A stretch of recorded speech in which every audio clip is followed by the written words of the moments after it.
हा चला आले आपले घर. शुभ्रा, मी रागावणार आहे तुला आता. तुला मी सांगितलं होतं निघताना की अजिबात हट्ट करायचा नाही, त्रास द्यायचा नाही. का ऐकत नाहीस ग तू? अगं काय हे, आल्या आल्या काय ओरडतेस तिला? अगं कसं झालं कार्य? मस्त फर्स्ट क्लास. खूप धमाल केली. अरे बापरे, काय काय धमाल केली बाळाने. काय नाही, दिवसभर खेळणं, त्रास देणं, सतत खाणं. माझं निम्म लक्ष कार्यात आणि निम्म लक्ष हिच्याकडे होतं. चला आता तुम्ही फ्रेश व्हा, मी तोवर जेवायला वाढते. तू काय सगळ्यांचा स्वयंपाक करून ठेवलंस की काय? मग प्रवासातनं आल्यानंतर तुम्हाला भूक लागणार मला माहित होतं, म्हणून स्वयंपाक आधीच तयार ठेवला. अरे मला भूक तर लागलेली आहेच, पण मी आधी फ्रेश होतो. मंजिरी चला तुम्ही पण फ्रेश व्हा, मी पानं घेते. हो काकू. अगं तू एकटीने कशाला केलं असं सगळं? आपण दोघींनी मिळून केलं असतं ना. प्रवासावरून आल्यानंतर स्वयंपाक करायचा किती कंटाळा येतो ना, त्याचा मला चांगला अनुभव आहे. फ्रेश व्हालेच. हा ठीक. आई हा काय ग शुभ्रा, काय ग?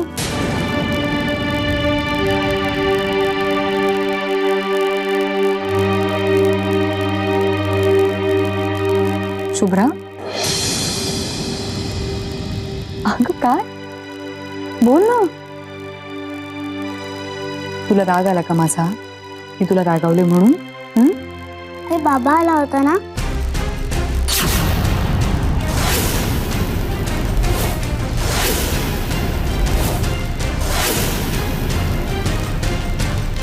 तो काय बोलला?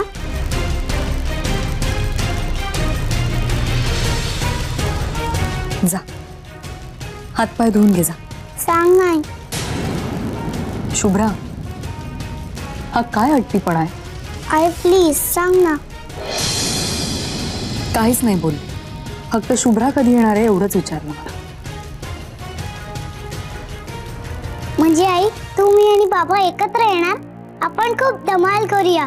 आपण फिरायला जायचं आणि गप्पा मारायच्या. शुभ्रा, मी एकदा सांगितलेलं ऐकलं नाहीस का तू? ऐकलं, पण सांग ना बाबा काय बोलला? काय? मी तुला 1000 वेळा सांगितले की मी तुझ्या बाबांबद्दल तुला काही सांगणार नाही म्हणून. का का नको विचारू, सांग ना. अगं काय विचारते ती? दे ना तिला तिच्या प्रश्नाचं उत्तर. असं काय करतेस? मला सांग, मी देतो तिच्या प्रश्नाचं उत्तर. अहो काय नाही हो बाबा, सतत काही बाई विचारून भंडावून सोडते मला. आलेच मी. अरे ऐ, तू मला विचार. हा मी देतो तुला तुझ्या प्रश्नाचं उत्तर. विचार. काय दे? मी नाही विचारणार, कारण मला माहितीये तुम्ही त्या प्रश्नाचं उत्तर देऊ नाही शकत. यश,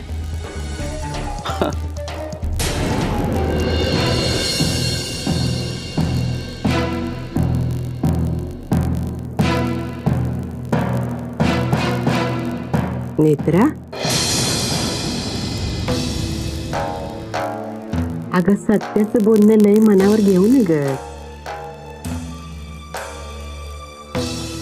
नाही आजी, दादा जे काही बोलले त्यात चुकीचं काहीच नव्हतं. आणि मला त्यांचा राग नाही आला, मला राग आलाय प्रियाचा.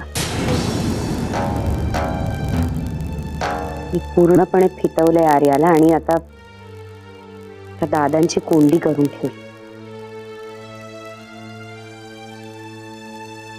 पण मला एक कळेना, सत्या प्रियाला काहीच कसं बोलत नाही. चारे, काहीतरी असेल त्याच्या मनात. त्या बिगर तो असा शांत बसायचा नाही बघ. आर्याचा विचार करून तर नाहीच नाही, पण हे जास्त दिवस नाही चालायचं. त्याची सहनशक्ती संपली की प्रियाला लय मोठी किंमत मोजावी लागणार तिच्या या समध्या उचापत्तींची.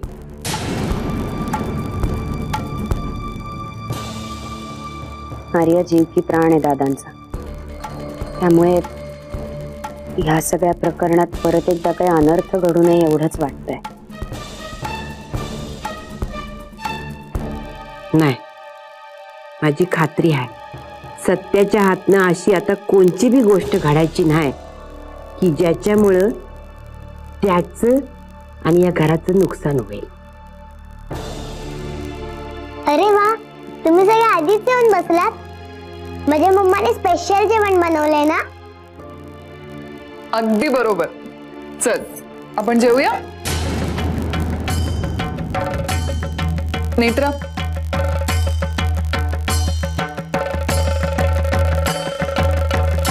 आजी आजी तुम्ही तरी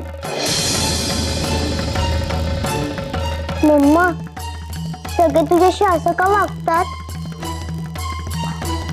जाऊ दे ना, तू नको त्यांच्याकडे लक्ष दे.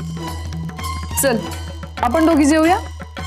आज मी माझ्या डॉलला स्वतःच्या हाताने भरवणार आहे. मम्मा आणि तिची डॉल दोघी जेवणार. येस. वाव, पहिला घास कोणाचा? मम्माचा. काय? आधी तू खा. आता तुझी टर्न.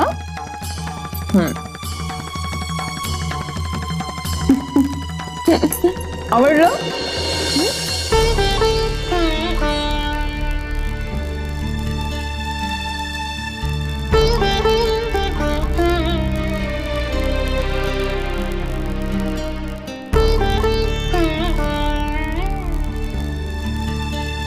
मनू, सत्यजितराव इथे येऊन गेले. तुम्ही दोघ जण भेटलात.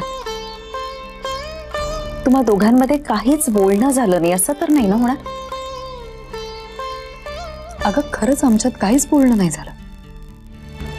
ते इथे आले, शुभ्राबद्दल विचारलं आणि गेले. अगं मग तेव्हाच बोलायचं ना त्यांच्याशी. नाही, नको. पुन्हा त्याच विषयांची उजळणी करायला लागू नये म्हणून मी विषयच नाही काढला कुठलाच. चल येते मी. अगं पण ही उजळणी तर होतच राहणार ना. किती दिवस टाळणार आहेस हा विषय तू? तुला कधी ना कधी सामोरं जावंच लागणार आहे. आणि त्या सत्यजितरावांना आपल्याबद्दलची सगळी माहिती. अगं आपण काहीच लपवू शकत नाही आता त्यांच्यापासून. हो, कल्पना आहे मला त्याची. शुभ्राचं काय म्हणणं आहे यावर? शुभ्रा खूप आनंदी आहे. तिचे बाबा बोलले तिच्याशी, त्यांची भेट झाली. खरंच काकू, गेल्या कित्येक वर्षात शुभ्राच्या चेहऱ्यावर इतकं समाधान मी कधीच पाहिलं नव्हतं जे आज दिसतंय. इतक्या सगळ्या गोष्टी घडल्यात आणि तुला काहीच वाटत नाही? आज 7 वर्षांनी सत्यजितराव आणि तू समोरासमोर आला. मी तुझ्या मनाची रुष्टता समजू शकते. झालेल्या गोष्टी इतक्या पटकन विसरून जाणं कोणालाच शक्य नाही. तूही त्याला अपवत नाहीस. पण तुला त्यांच्याशी बोलावं लागेल. मला पण खूप वाटतं का. अगं मग बोल ना. हा मनू, डिवोर्स घेतलेलं काही तुम्ही एकमेव कपल नाही आहात. कित्येकांचे डिवोर्स होतात. पण आयुष्यात माणसं थांबत नाही. वेगवेगळ्या वाटेवरनं पुढे जात असतात. पण तुम्ही दोघेही जिथे होता तिथेच आहात. दोघेही नाही, मी, फक्त मी.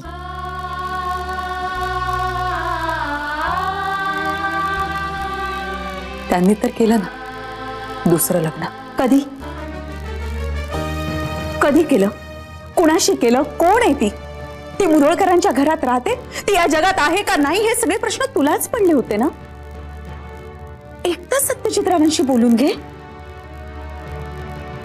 हे बघ काकू, गेल्या 7 वर्षात सत्यजितच्या वैयक्तिक आयुष्यात काय घडलंय हे जाणून घेण्यात मला काहीच रस नाहीये.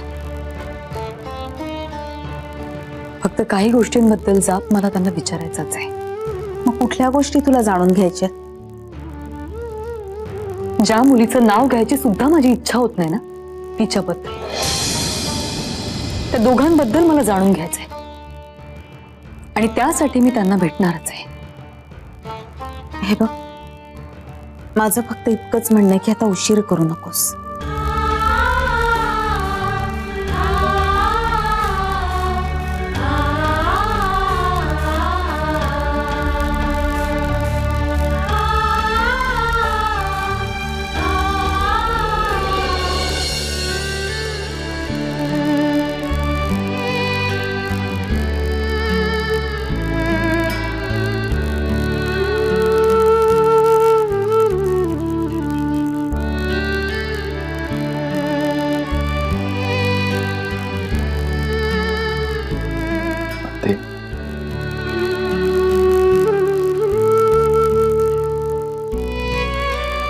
आजी मला सांगत होती की तू घर सोडून जाण्याचं म्हणतीस म्हणून.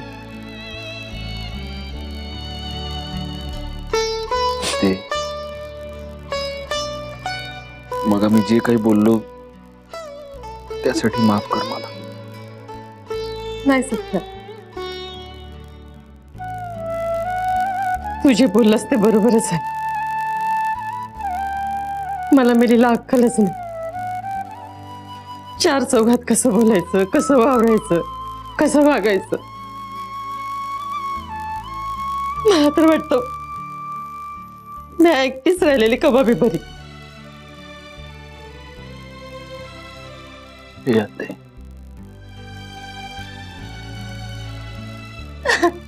माफ कर म्हणलं ना.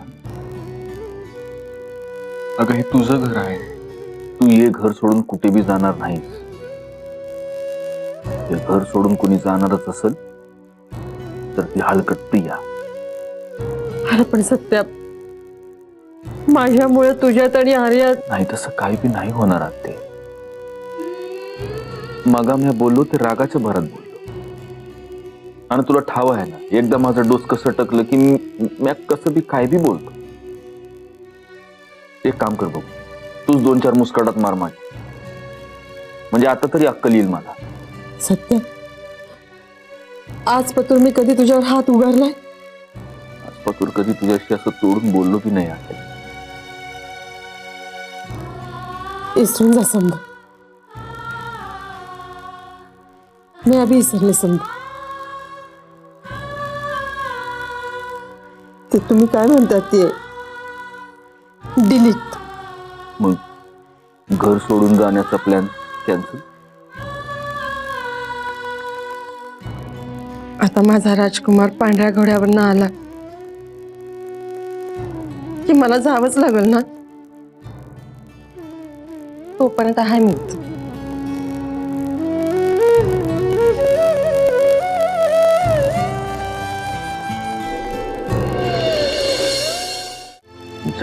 गम भी न हो आंसू.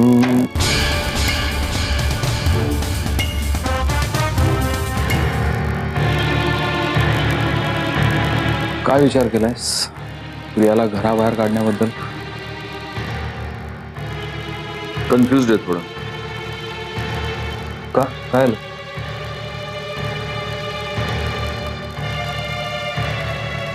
यावेळेचं ऑपरेशन वाटतं इतकं सोपं नाहीये कारण त्याचा थेट संबंध आर्याशी. मग आर्याला सगळं खरं काय ते सांगून टाक ना प्रियाबद्दल. हो, कारण प्रिया कशी आहे हे तिला कळायला हवं. त्या बिचाऱ्या पोरीच्या मनात आईची एक आदर्श इमेज आहे आणि प्रियाने पुढचे 10 जन्म जरी घेतले तरी तिला तसं होता येणार नाहीये. तिची आई तिला कशी टाकून निघून गेली हे तिला कळणं खूप गरजेचं आहे. तुला खरंच हे इतकं सोपं वाटतं बियंग? अरे आर्याचं वय काय, किती लहान आहे. एवढ्या लहान वयात एखाद्या मुलीला हे कळणं की तिची आई तिला जन्म देताच सोडून निघून गेली, किती मोठा शॉक आहे. आणि प्रियाबद्दल सगळं खरं सांगता सांगता तिला जर हेही कळलं की मी तिचा जन्मदाता बाप नाही, तर तो ट्रॉमा किती मोठा असेल याची कल्पना येते तिला. त्यात आर्या खूप सेन्सिटिव्ह मुलगी आहे.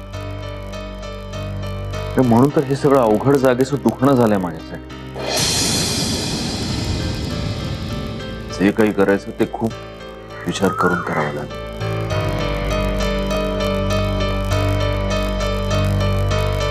ठीक आहे, तुला योग्य वाटतं ते कर, पण लवकरात लवकर प्रियाला इथून हाकल.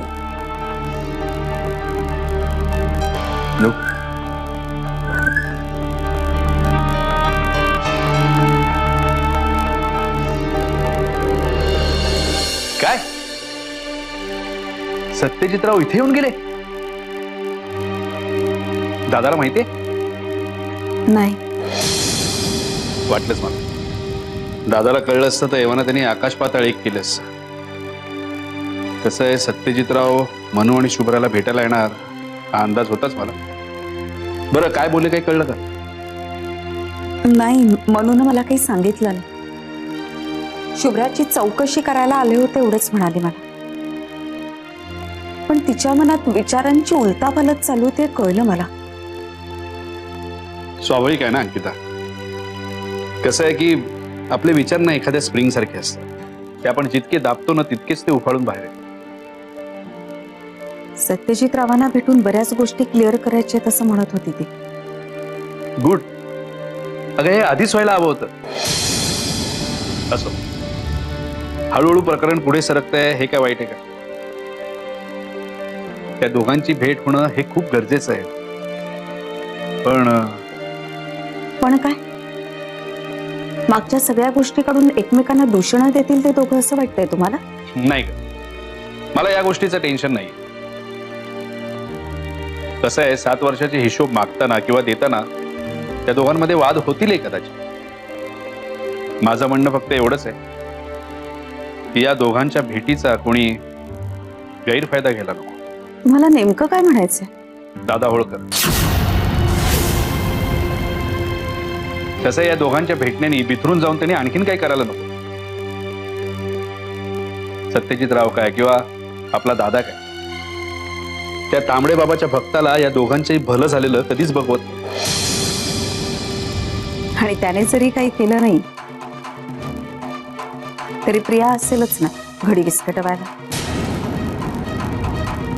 प्रिया कुठे आहे, कशी आहे, हे बा आपल्याला काहीही माहित नाही. त्यामुळे ती या दोघांमध्ये येऊन काही घोळ घालेल असं मला वाटत नाही. आपल्याला जसं वाटतं तसं जर का सगळं घडत गेलं असतं ना तरी वेळच आली नसती. सगळ्या गोष्टी आपल्या हातात नसतात. कसं आहे बघ, प्रिया काय किंवा हा होळकर काय, माझं म्हणणं एवढंच आहे की हे दोघं जण भेटत असताना कोणी त्यांच्या मध्ये यायला नको. अगं मनू स्वतः तयार झाली आहे सत्यजितरावांशी बोलायला, त्यांना भेटायला. अगं माझं म्हणणं या दोघांच्या भेटी झाल्या पाहिजे. जे काही बोलायचं ना त्या दोघांमध्ये बोललं गेलं पाहिजे. त्यामध्ये मिठाचा खडा नको पडायला. तर तो राजकुमार खूप हुशार आणि शूर होता. त्या राजाने त्याला सांगितलं की जंगलाच्या वाटेनी आपल्या राज्यावर हल्ला करायला काही शत्रू येत आहेत, तेव्हा तू जा आणि त्या वाटेवर पाळत ठेव. पाळत म्हणजे काय? हा, पाळत म्हणजे नजर ठेवायची. म्हणजे क्लासमध्ये तुझी टीचर तुझ्यावर ठेवते ना तशी. पण मी गुड गर्ल आहे ना. ऑफकोर्स, माझी डॉल एकदम गुड गर्ल आहे. आपल्या गोष्टीत एक राजकुमारी आहे ना, अगदी तशी. मम्मा, म्हणजे स्टोरी मध्ये राजकुमारी पण आहे? म्हणजे काय, आपल्या स्टोरीत राजकुमारी पण आहे जी अगदी तुझ्यासारखी आहे. क्यूट, गोड, गोंडस. मग पुढे काय होतं? पुढे तो राजकुमार जंगलात जातो. आर्या, झोपायचं नाही? बाबा थांबा ना, मम्मा मला गोष्ट सांगते, तुम्ही पण ऐका. उशीर झालाय खूप, झोपत. बाबा तुम्ही गाणं म्हणा ना. आर्या, गाणं बिणं काही नाही, झोप गच्चू. गाणं? कोणतं गाणं? हिला झोपायला म्हणायचं ते का? म्हणा ना प्लीज. बाबा प्लीज म्हणा ना. प्लीज, मलाही ऐकायचं. झोप.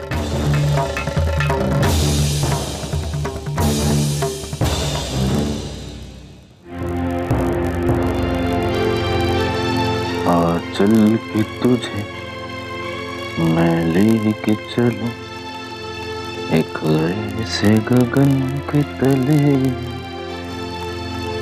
जहाँ गम भी न हो आंसू.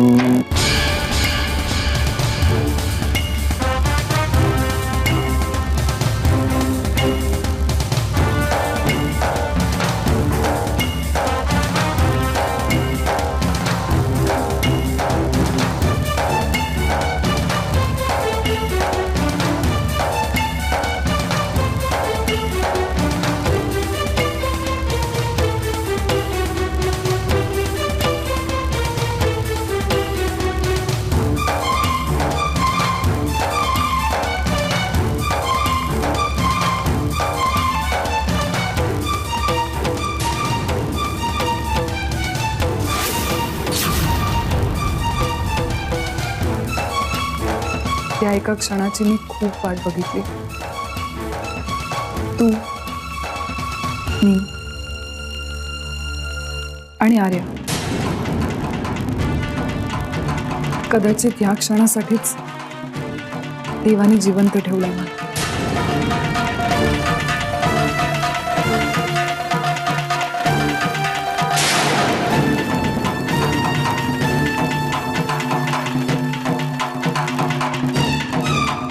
आर्या, झोपलीस का तू? आर्या,